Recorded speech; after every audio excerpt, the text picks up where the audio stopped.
తండ్రి కుమార పరిశుద్ధాత్మకు మహిమ కలుగునుగాక. ఈనాటి జీవవాక్యం. కపట భక్తుల వలె మీరు ప్రార్థన చేయవలదు.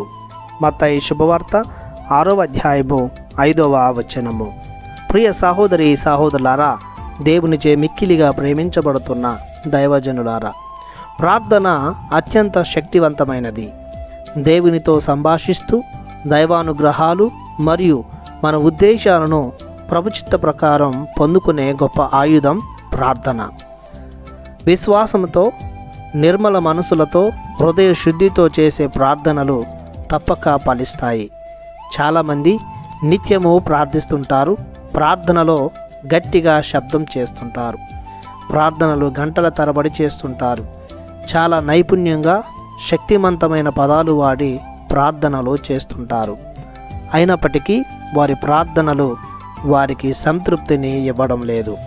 ఎందుకంటే వారి ప్రార్థనలలో నిజాయితీ లేదు, భక్తి లేదు, భయం లేదు, విశ్వాసం లేదు, హృదయ శుద్ధితో, నిర్మల మనసులతో వారు ప్రార్థించడం లేదు.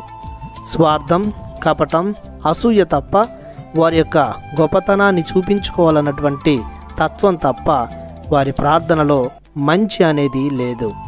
అందుకే కపట భక్తుల ప్రార్థనలను నేను వినను, అలా చేయడం వ్యర్థమని ప్రభు చెప్పకనే చెబుతున్నాడు. ప్రతి ఒక్క దైవ భక్తుడు ప్రార్థించే ముందు పరిశుద్ధాత్మ తోడుతో, దీనతతో, వినయంతో, మంచి మనస్సులతో, దైవ భయం, దైవభక్తి, విశ్వాసం కలిగి ప్రార్థించాలి.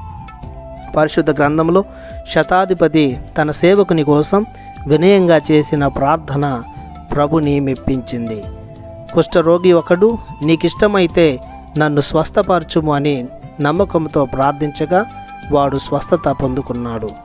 పుట్టు గ్రుడ్డివాడు భర్తిమయి, దావీదు కుమారా నన్ను రక్షింపుము అని గొంతెత్తి దీనతతో ప్రార్థించగా కంటి వెలుగును పొందుకున్నాడు. కావున ప్రతి ఒక్కరూ చేసేది వ్యక్తిగత ప్రార్థన అయినా, సంఘ ప్రార్థన అయినా, కుటుంబ ప్రార్థన అయినా కపటం లేకుండా, స్వార్థం లేకుండా ప్రభుని మెప్పించేలా విశ్వాసంతో, పవిత్రతతో ప్రార్థించి ప్రభుని దీవెనలు పొందుకుందాం. ప్రార్థించుదము. పవిత్రుడైన మా తండ్రి, మీకు మా వందనం, మీకు మా స్తోత్రం. మేము ఎల్లప్పుడూ మీతో సంభాషించుటకు ప్రార్థనను ఆయుధాన్ని మాకిచ్చారు.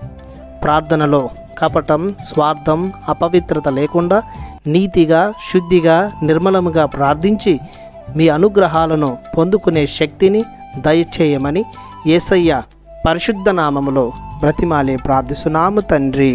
ఆమెన్. దేవుడు మిమ్ము దీవించునుగాక. ఆమెన్.